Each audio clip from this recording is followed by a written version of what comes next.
There were a lot of things unsettling about your house when you bought it. There was the brownish red stain in the living room that you told yourself could have been from anything. There was the pentagram painted on the basement floor, a basement that locked from the outside.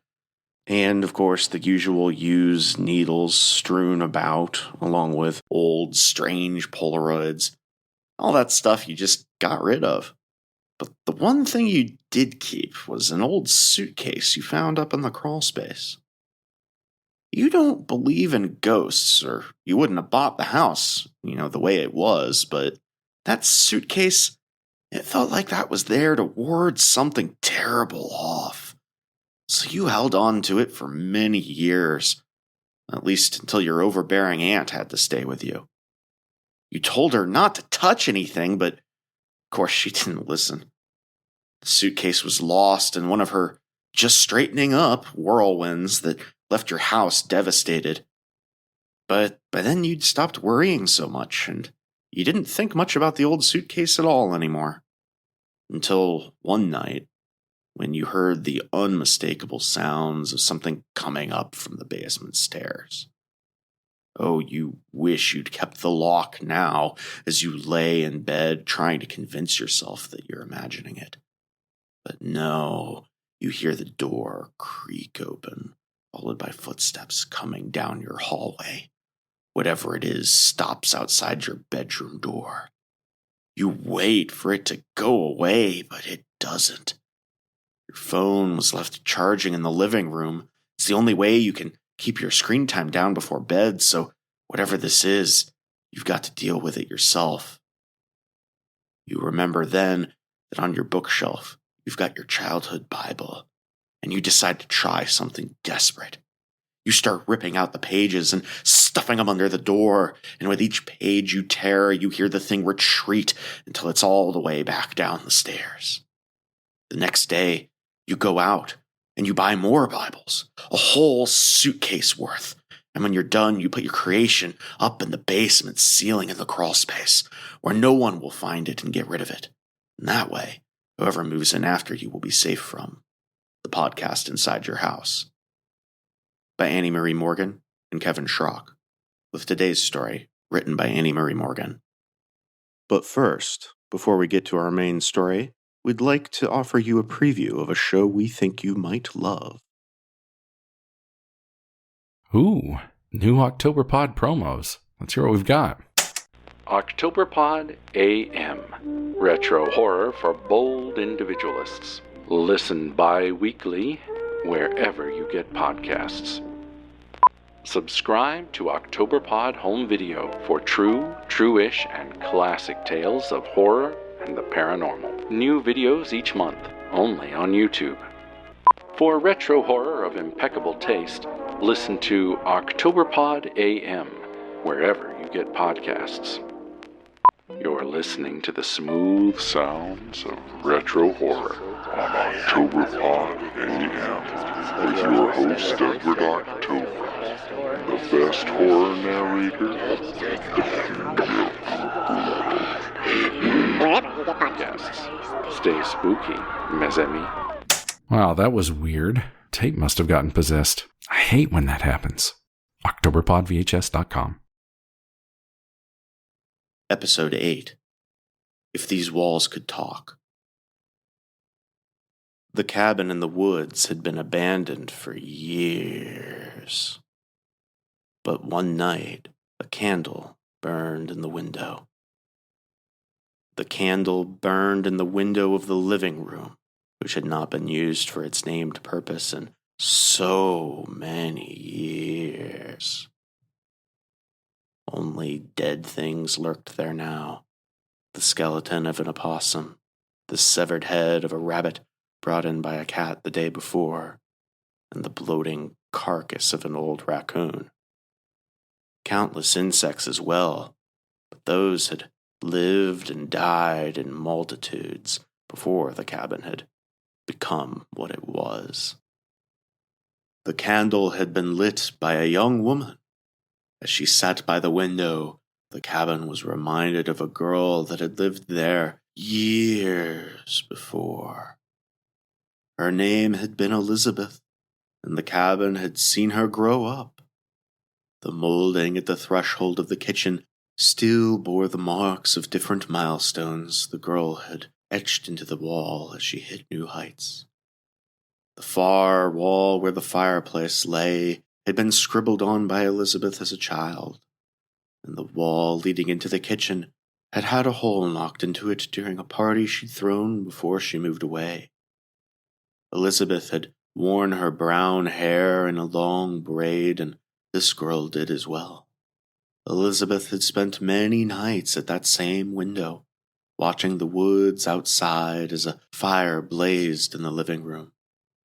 There was no fire burning tonight, though. The fireplace had long since become a haven for nesting birds. But as the girl looked out the window, she had the same listless expression Elizabeth had often had while she watched the woods. As the unnamed girl watched the window, she did not realize that the candle had dulled her night vision. Otherwise, she might have realized that outside the cabin's front window, something watched her back. The girl grew restless and took a deep breath, steeling herself for whatever she'd come here to do. She blew out the candle, exchanging it for a flashlight, and walked through the living room. First, she entered the kitchen, a room that the cabin had fond memories in. Fights were not often had in the kitchen. Bad news was delivered in bedrooms or living rooms. The kitchen was for cooking and coffee and baking.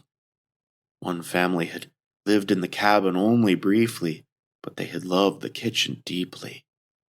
They had 2 young children, and the mother loved to get up as the sun rose and bake cookies and brownies or cupcakes and send the children off with one to wherever they went during the day.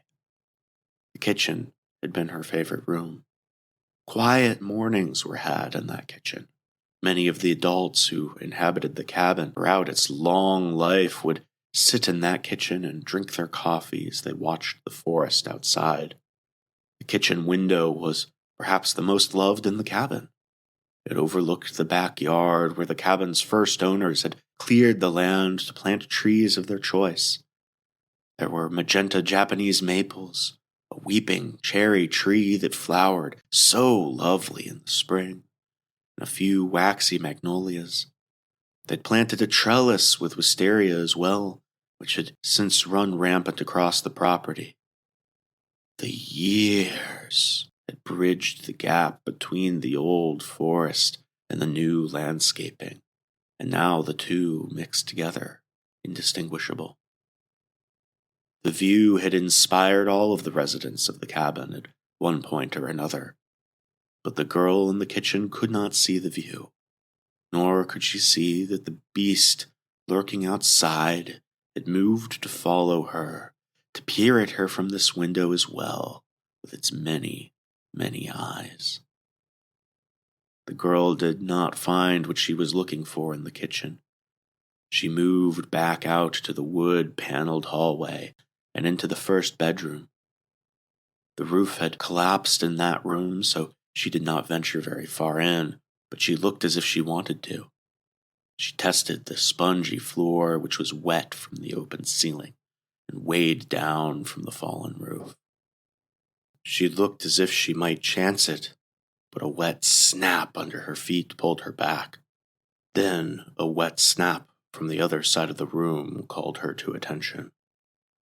She shone her flashlight on a pale hand that had pushed itself through the debris on the far wall. The girl stood there for a moment, staring.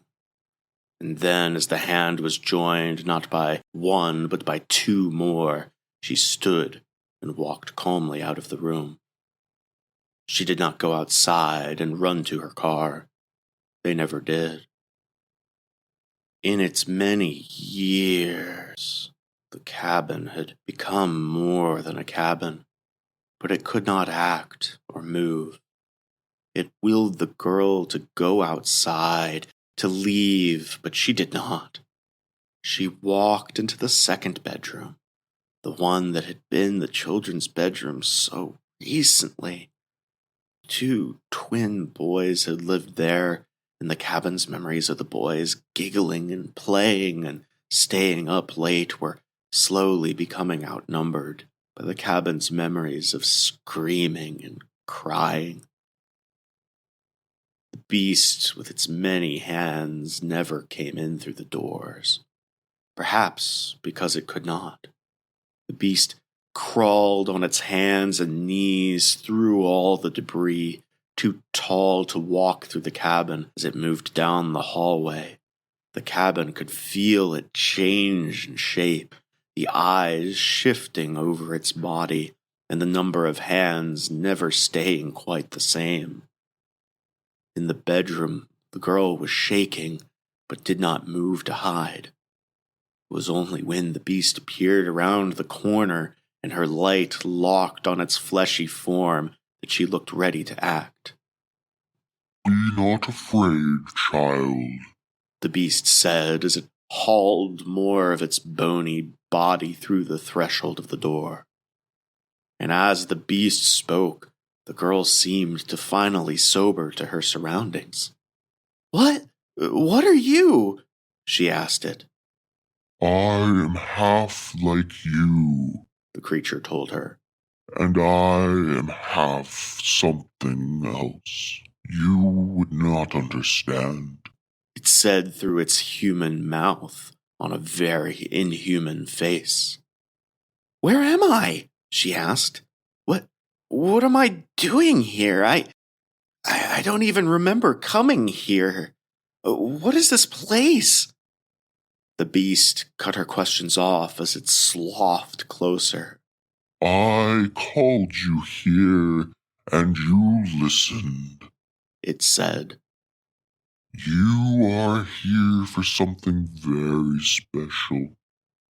The girl shone her light on the beast's body, taking in the arms and eyes on the surface and the jagged skeleton protruding beneath it all. "I want to go home," she said simply. "That won't happen," the beast said. Its platitudes had not much improved over the course of its many visits to the cabin. "What do you want?" she asked, looking around her, finally starting to think about an exit. The spell the beast cast always seemed to fade when its victims were greeted with its hideous form.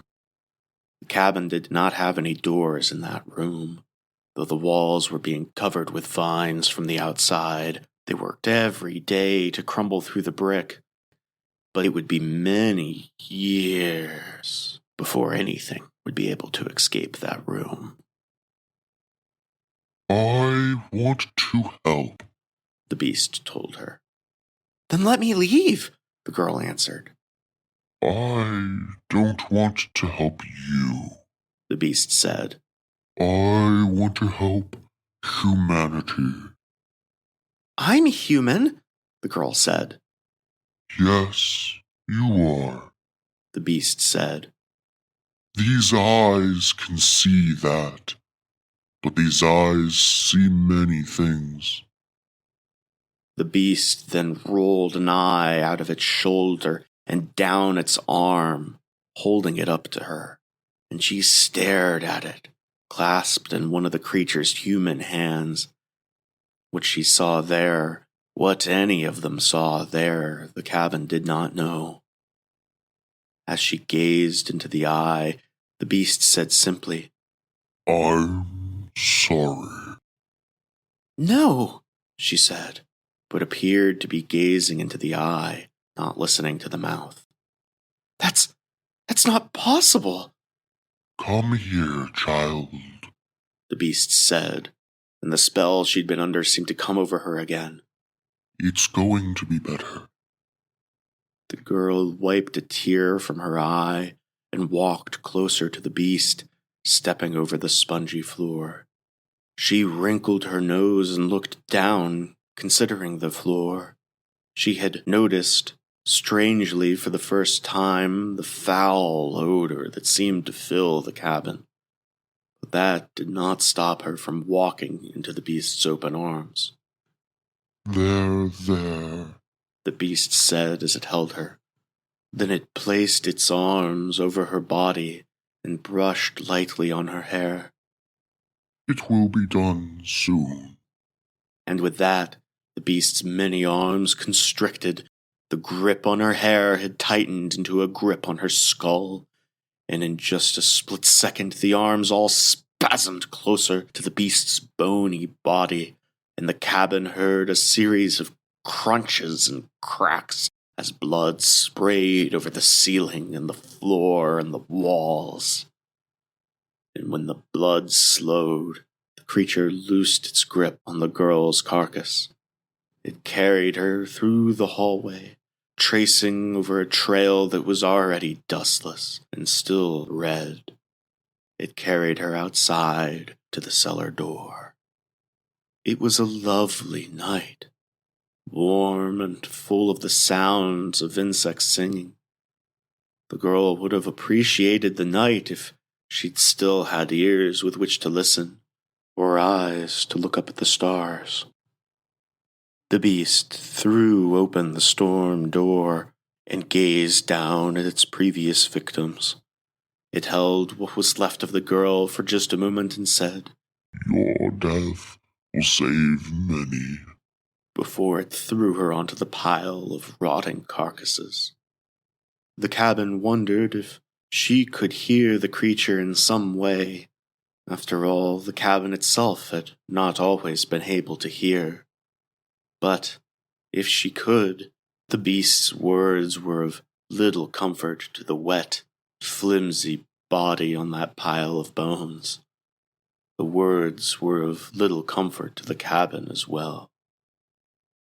The girl's body would decay, maggots and worms getting there first, and then the rats and fungi as well. The spots on the carcass pile where new bodies did not land even grew spindly plants as they aged, straining for the light above. Bodies decayed slower than the cabin, but they all shared the same journey. As they piled up in the cellar, the cabin began to feel a kinship with them that had gradually evolved into something tangible. Years into this process, as the bodies decayed and new ones were added, the cabin began to feel things rising up from the cellar. Some went right through the cabin and off to wherever it is that the intangible parts of people go to. The others stayed, and over time their presence grew stronger. The cabin felt them moving through its walls and hovering over its cellar, gazing at what they used to be. The longer the cabin was used as the strange creature's abattoir, the closer its bond with the beings became. They began to communicate, the spirits and the cabin. They did not use words, such things were for the living, but their feelings, impulses, and memories flowed wordlessly together. The cabin even served to let the spirits better communicate between each other, the walls and the blood-soaked floors serving as a conduit to allow their thoughts to mix and blend together. The cabin shared its memories of when it was simply a cabin, and in turn the spirits would show the cabin snippets of their lives. Many of them had very brief existences. The cabin saw so many first dances, first kisses, first bike rides, and oftentimes not much beyond that. But the few who had lived longer showed what they could to those who had been cut down early. They saw weddings and funerals, jobs and colleges, and made sure they knew of all the things they would never now see in life. Spirits who had been there the longest began to grow restless. Some left, but most who had chosen to stay would not go peacefully. They began to grow angry and restless. They began to plot, and together with the cabin, they began to come up with a plan. Between the slaughters, when the creature was gone, they would practice. The spirits began to test their strength, and the most disgruntled among them lent the most strength. They moved the tables, they shook the walls, they grabbed at books with ghostly appendages. They grew strong slowly, and they grew strong together. Their desires, their memories shared amongst them for so long. The memories of the cabin were no exception, melding in with the other spirits, and with their help, the cabin discovered that it too could make things move. And as the spirits marshaled themselves, they grew restless during the slaughters. But the collective mind among them knew they could not strike too soon. None of them understood why the beast had chosen this place as its nest, but they did not know if it was bound to it, if it was scared off that it might find another empty place in which to commit its terrible acts. So they stayed silent as the beast dragged new victims across the hall. But some would venture to lend a hand on the victim's shoulder as they walked through the cabin, for some small measure of comfort. The spirits of the freshly killed, who chose to stay where they were raised up out of the cellar by the cabin spirits and recruited on their mission. Things continued on this way for years, until, on a cold night in October, a boy walked into the cabin. The cabin was still restless, but unsure if it was yet strong enough to interfere. The boy had sandy hair and wore hospital scrubs. He was not dressed for an excursion to an abandoned cabin in the woods, but those who ventured there under the creature's spell rarely were. The boy's name tag was the first hint. It read Thomas. There were 1,000,000 Thomases and Tommies in the world, so the spirits all began to think of all of the Thomases they had known in their lives. Knowing the name of this boy endeared him even more to the spirits and made his looming death more personal. But there was something about the specific boy that the cabin found special, and the cabin realized what it was when the boy stepped into the slaughter room. He looked at it with eyes that had gazed upon the room before, and the spirits too began to recognize the boy from the memories the cabin had shared with them. This was Tommy, the boy who'd shared this room with his brother, the boy who'd stayed up late into the night talking and giggling. He'd had sleepovers in that room. He'd sat at a desk in the corner doing homework and drawing and gazing at the woods outside his window. He'd filled the room with countless good memories, and now the room was going to be splattered with his insides. The cabin and the spirits who'd grown with it and into it would not stand for that. The creature rolled one of its eyes out to present to Tommy, and it showed him horrors. The cabin had caught glimpses over the years from spirits of what the beast held in its eyes. The spirits did not like to dwell, but there was little privacy between a haunted place and its ghosts. The cabin had seen what it had come to understand as predictions of a sort. The girl who'd reminded the cabin so much of Elizabeth had seen her car swerve to avoid a rabbit, and in doing so she'd hit a family in the opposite lane. 3 children burned to death in the ensuing fire, and the girl was made to watch. A girl who'd come here in a bathing suit one night in December had shared her vision with the cabin. She'd been at work, in scrubs just like Tommy. She was a surgeon, and she'd seen herself saving a man's life, performing a touch-and-go heart transplant, and she'd pulled it off, but only just. And that man left with a new heart, but the same dark desires he'd come in with. He'd killed 5 women before he was caught, and the girl was made to watch each one. The cabin and its inhabitants came to understand the creature's motive to a degree, but it was not right.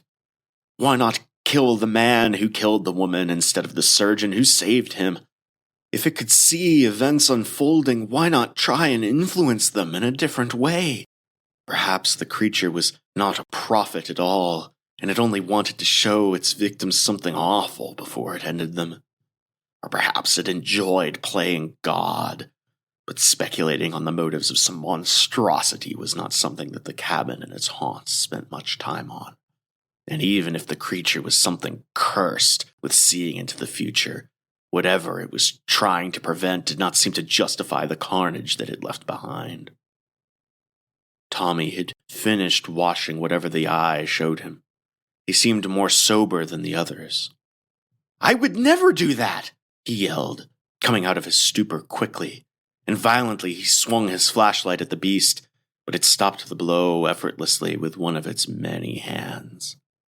But now the cabin had hands too, and they reached up from the floorboards and out of the walls, long ghostly arms forcing themselves back into the world. The beast craned its bony neck to look down, perhaps able to see into the realm of spirits with its strange and numerous eyes. But whatever it saw or did not see, it did not exhibit emotion on the slab that was its face. The beast was blocking the doorway, so Tommy looked for a different way out. The far corner, the one that had been overtaken by the old wisteria vines, was beginning to crumble near the top, and he grabbed a grimy old chair and went to test the walls. The beast was struggling against the ghostly hands, forcing them away with its own as they poked and prodded at its eyes and grabbed at its bony appendages, but still they were not strong enough, and the beast was slipping away. Tommy was beating at the wall, and it was not working, and the spirits quickly decided on a change of strategy. Enough held onto the beast to keep it in place, and the rest moved to the wall. They moved together, pulling at the bricks and working their way between the decaying cabin walls, and the cabin willed them to it. The wall crumbled, and Tommy leapt out without a look back. He sprinted away, and the spirits turned their attention back to the beast. They had pinned it again, but it wasn't enough. The cabin knew what had to be done, and wordlessly it told the spirits to do what they had done to the wall to the rest of the building. The cabin was going down, and it was going to take the beast with it. The spirits pulled at support beams and loose spots on the still-standing roof. Others yanked the creature back and back into the living room, slowly pulling it down the hallway that so many bloody bodies had been dragged down. The spirits worked at the cabin until finally the roof began to crack and groan, and it fell all at once, one section dragging the rest down and the walls with it. The beast was half something monstrous, but it was still half human, and when the cabin fell, the beast cracked and splattered just like its victims had. But the spirits had to be sure, and one of them had an idea that quickly rippled through the group. It was met with revulsion and with fear and disgust, but they all knew what had to be done. Sinking into the floor, the spirits ventured into the only part left of the cabin, the cellar. They looked at the pile of bones and decay, some of them for the first time since they'd died. Slowly they ventured in to find where they had come from. Upstairs, the beast was twitching, and many of its eyes were opening again. It was changed now, broken, but not dead. The bodies, reanimated by their lost souls, made their way through the rubble. They were made of bones and skin and decayed clothes, and they were fragile, but there were many of them. With bloody and crumbling hands, they grabbed the beast from the rubble. The ones who no longer had hands bent broken bones together to pull at the beast's body. Together, they carried it to the cellar. They dug to the bottom of the carcass pile, all the way to the dirt, and there they placed it.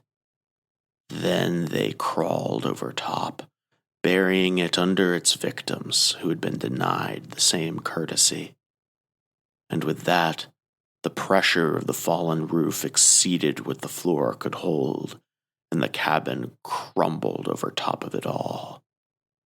Finally, the dead, the beast that had put them there, and the cabin that had been witness to it all, rested together at last. Thank you for tuning in to this episode of the podcast Inside Your House. To hear every tale of terror as they're released, subscribe to our show on your podcast app or on YouTube. And until next time, remember to take good care of your house. You never know when you'll need it to take good care of you.